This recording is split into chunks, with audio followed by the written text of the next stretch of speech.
Guys, welcome back to our YouTube channel. So mag-unbox tayo guys ngayon ng cookware, non-stick cookware na binili ko sa India noong August, nung umuwi kami. So hindi ko pa siya guys na-unbox kasi nga wala akong time and then hindi ko pa naman siya ginagamit. So ngayon gusto ko magluto ng gulay kaya gusto ko na siya i-try lutuan. So ito yung brand guys na binili ko, Orange. Orange brand. Branded to pag doon sa India guys. So yung price niya is 870 rupees. Siguro pag mga Philippine peso mga 600 ganon. So unbox natin siya guys.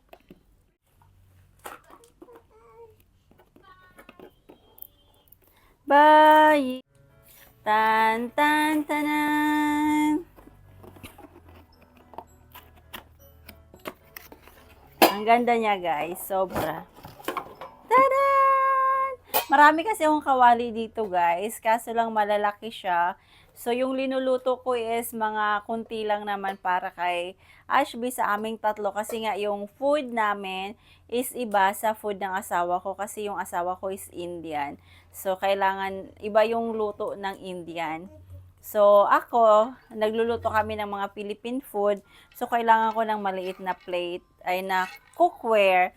Yung mga malalaki ko kasi ginagamit lang namin yun para sa may mga occasion ganon pag nagluluto kami ng maramihan. So, nahihirapan ako guys maghugas.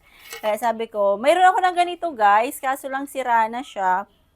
Binili ko din yun sa India. So, ito siya guys, yung kanyang handle. May screw siya. Ala, nasaan yung isa? Dalawa to eh. Oh my God, nawala yung isa. Dapat dalawa to guys. Yeah, dalawa to yung screw niya. Hala, nawala na guys yung isa. Tinanggal niya kasi. Sabi ko wag tanggalin dito. So, tinanggal nila. Nasaan yung isa? Wala yung isa guys. So, ito lang naman guys yung laman niya. Mayroon siyang free na non-stick. Ito yung kanyang, kutsara. Tapos may panglinis siya. Tapos ito, may warranty card kasi ito siya guys. So, I think parang 1 year, 12 months, 1 year yung kanyang warranty. So, kailangan ko i-fix yung kanyang, tapos ito yung cover niya. Orange brand. Nawawala guys yung isa niyang ay isa lang siguro talaga to. Isa lang naman yung butas niya. Pero dito dalawa siya yung pinapakita niya. Dalawa siya guys. Di ko alam kung nasaan yung isang screw. Kailangan ko maghanap ng isang screw pa. Baka nalaglag kainin ni Ashby. Dalawa talaga siya. Kailangan niya ng dalawa. Yan, nasa kaya yung isa? So, ito yung last time na sabi ko sa kanila. Ingat. Nandun sa loob guys. Nalaglag lang siya. Wait, tingnan mo. Ito.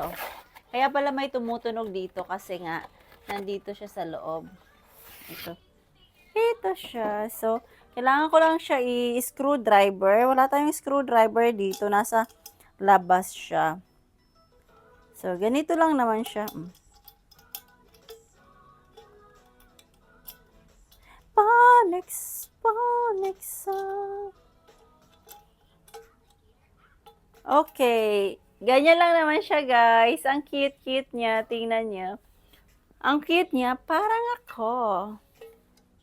So, may bago na naman akong lulutuan. Magluto ako ngayon, guys, ng adobong sitaw. Alam niyo yung adobong sitaw?